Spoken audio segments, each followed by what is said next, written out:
Hi, so I'm Beckett, and when I experienced workplace harassment, I had this sinking feeling that I wasn't alone. So I did some research.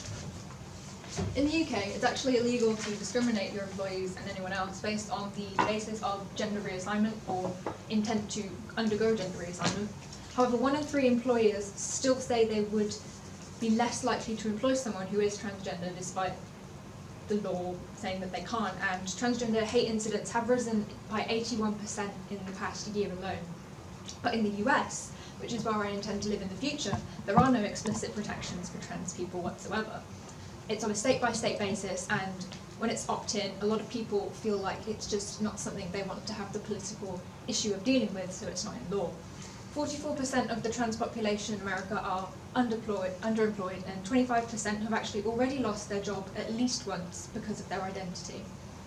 And 35% of trans youth have attempted suicide in the past year, and 31% of them have experienced sexual assault, either in school or on their way home from school.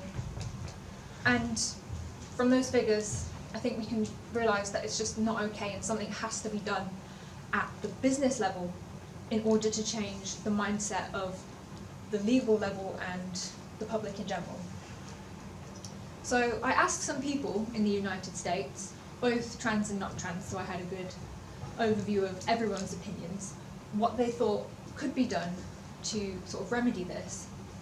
And the main problems were they have no idea how their boss is going to react, or they think that they just need to feel more comfortable in the workplace and know that there's someone there who understands their problems, be it on a board level or just an employee body, something like that. So in the US at the moment, it's estimated that roughly 2% of the population is transgender, but a lot of studies suggest that that's a really lowball number because so many of them are afraid to actually express, even on an anonymous survey, that they are, for fear of data being leaked and people finding out and then losing their job, because it's still a real risk there.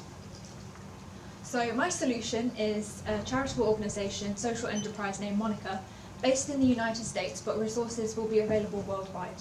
And it's named after Monica Helms, who was an important US figurehead in the transgender rights movement, and she was a US Navy veteran.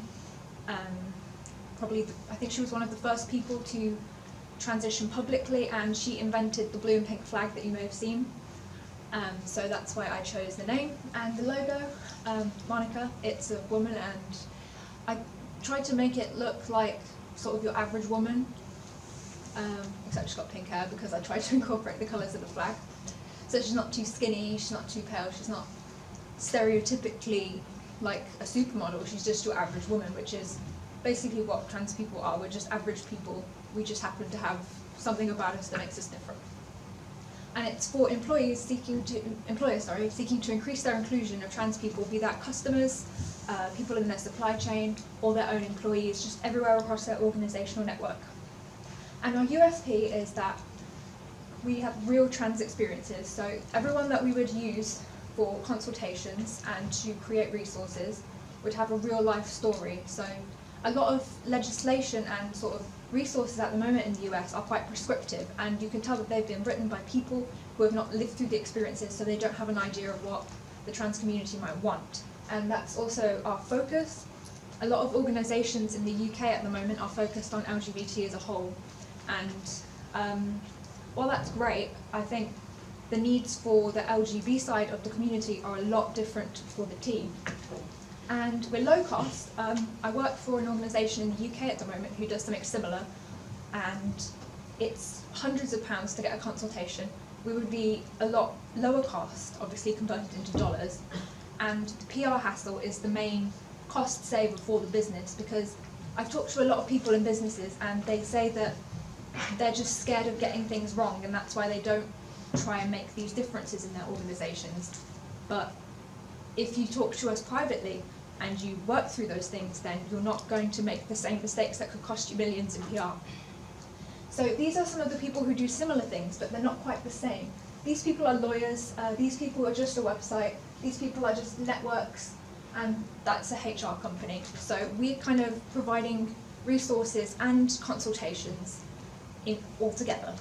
And the estimated startup cost is 1,300 GBP, and depending on exchange rates, that'll become a different amount of dollars. and the launch is intended to be in fall 2022 after I graduate, and this is the team. Yeah, so that's my current sort of place at the moment, and with £1,000 I would start my marketing campaign and work towards charity status. Thank you.